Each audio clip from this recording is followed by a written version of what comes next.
Hello everyone, my name is Emma and I'm a PhD student at Durham University in Northern England.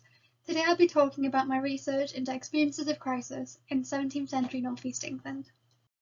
The first question I'd like to briefly address is, what is the general crisis of the 17th century? So the concept started its life in the 1950s in a post-war environment in which people across the political spectrum sought to understand the political and economic disruptions of the 17th century in relation to their own time. And the idea has since developed, influenced by the climate-focused concerns of our own period and an increasingly globalised historiography, into something all-encompassing. So scholars have found evidence for 17th century crisis in fields as diverse as the arts, politics, and social life stretching from Europe to New Spain and East Asia. But there are very few studies currently which zoom into the crisis from a specific place and think solely about the experiences of that locality.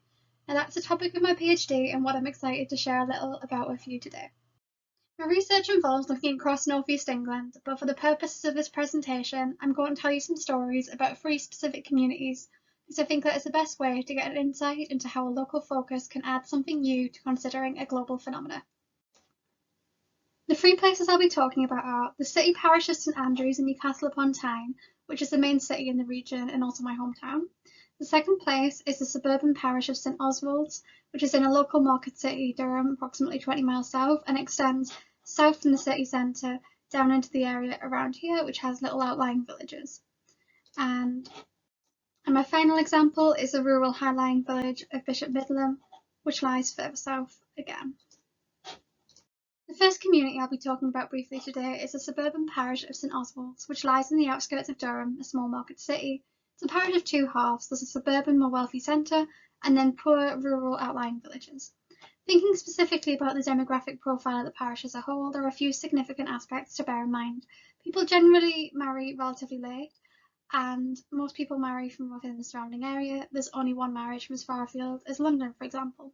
The population of the parish is falling rather significantly during this period, and deaths are usually outpacing births, and that's sometimes rather dramatic, as you can see on the graph. Thinking specifically about mortality crises, there are 16 years during the period 1608 to 1751 in which a mortality crisis can be definitively identified.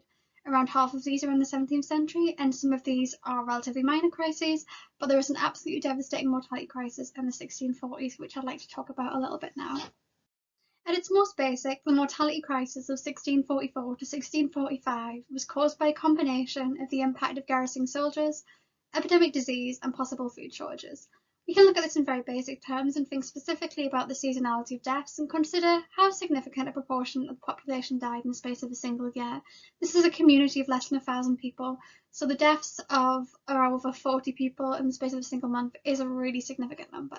You can also think about the geographical dispersion of the deaths. For example, in the Elvet City area of the parish, almost 1/3 of adult men either died or lost a member of their nuclear family. When you think about areas like Broome, which is the most rural area of the parish, a few miles out, that happened to less than 1 in 10 men. And those deaths are usually linked to a young member of their family being a servant in the city centre, so it's not something that will have an impact in the same way on the economic life of the household, even though it is sad for them on a personal level, of course. So you can think about the implications for work in the city and for individual families, but thinking specifically about demography, there are lasting consequences. There are fewer marriages in the years immediately after this crisis, and recorded births were much lower than usual in 1645. Fewer people were conceiving, or else the births are not being recorded, as there is an interruption in the register caused by just how great a crisis this was. Births do recover relatively quickly though, and it's actually in the late years of the 1640s that births fall more dramatically. This specific mortality crisis is significant because it occurred in the middle of the English Civil War, which is often given as an example of a 17th century general crisis in action.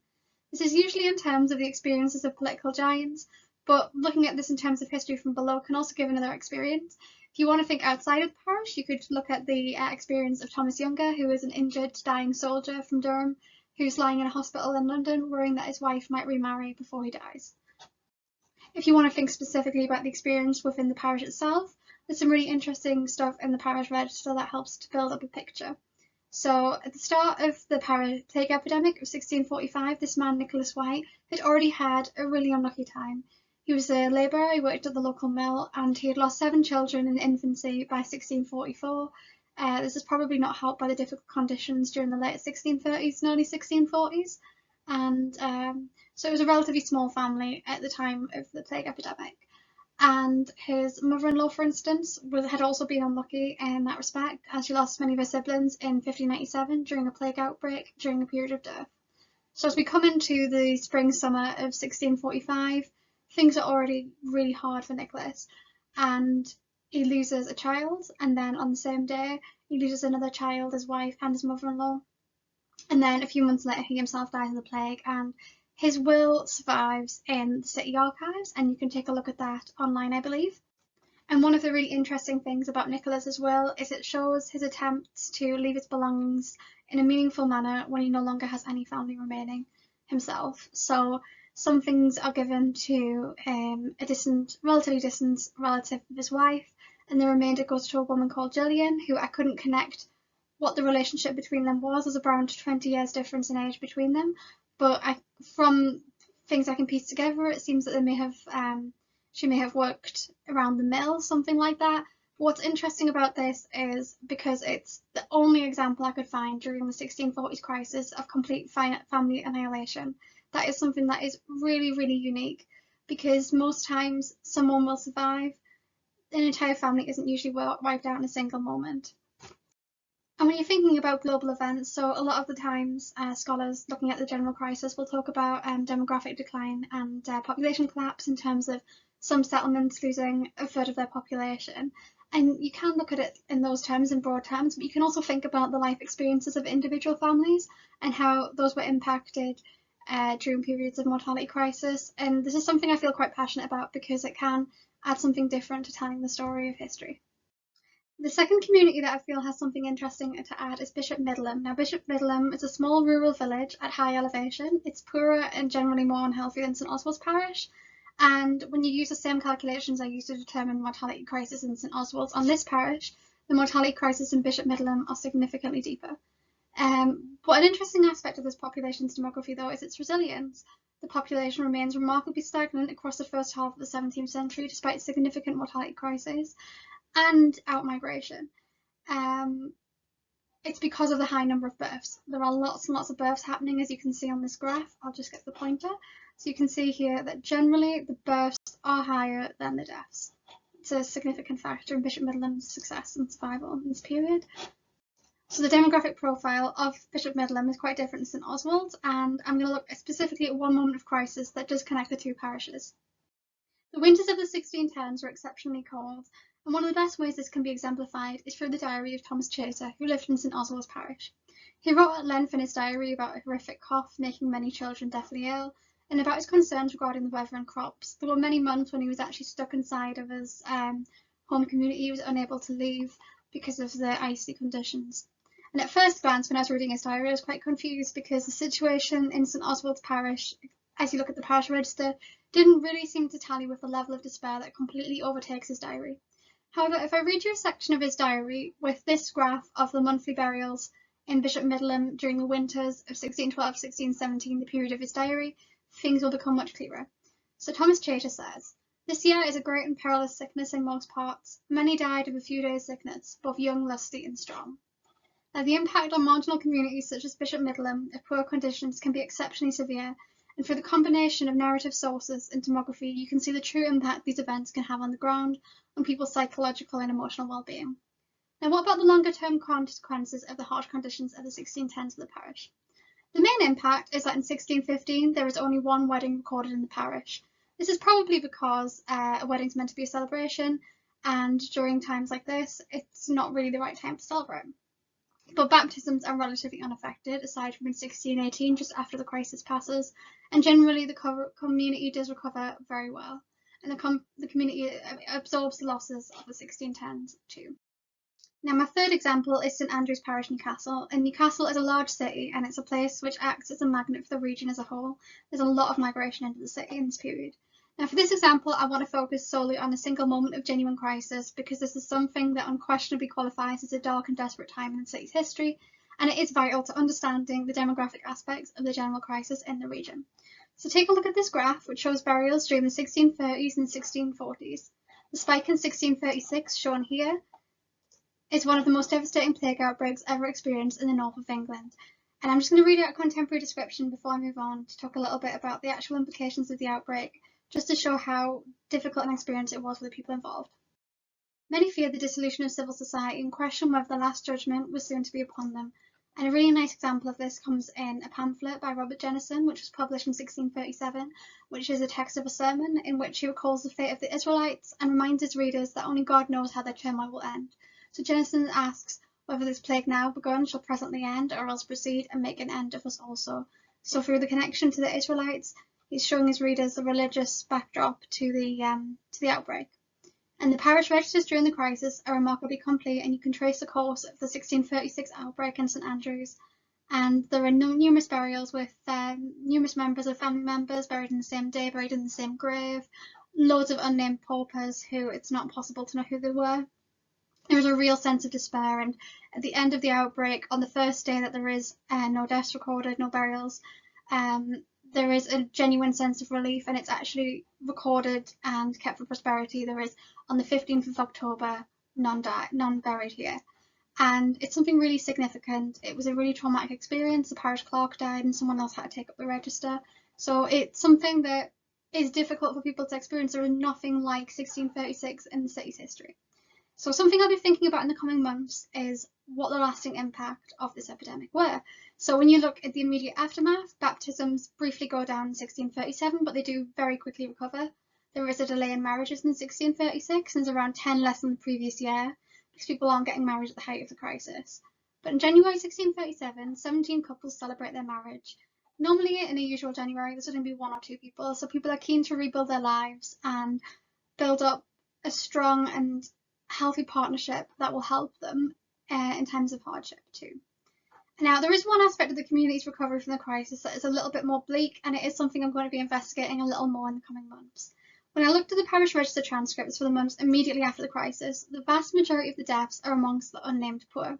This might be due to a harvesting effect with the weakest in the community already having died, and the poor being the only ones left who are in that difficult position. During times of hardship, there's often a lot of vagrants around who are desperately seeking relief. Now, I'm quite interested to see whether there is a lack of poor relief support being given in the parish at this time due to the loss of so many breadwinners and people really struggling to actually pay their dues. So it's something I'm going to look into. And there are a lot of questions, but for now, let's think about what answers these examples might give. I'm still building up a picture of the experience in the region as a whole, and of course, in this instance, I'm thinking solely about the demography of these individual parishes and their experiences of individual moments of hardship. But there are still some valuable lessons to be learned from these stories. In St Oswald, the mortality crisis occurred, but the population recovers, and it is a generally late nuptial age and comparatively small family size that contributes to population decline. The community works together, and on occasions even outsiders aren't denied relief. Likewise, in Bishop Midland and Newcastle, communities are generally able to recover in the short term from mortality crises, and it is therefore the longer term implications of crisis that may be important and I'll be thinking about going forward.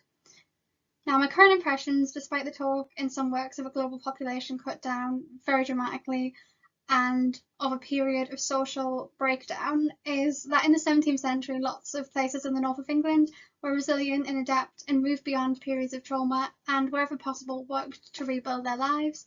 And it's a story of hope, not just of crisis, that I wanted to tell to you today. And I hope that story keeps going once the archives open and I'm able to look at some other sources of court records and that kind of thing.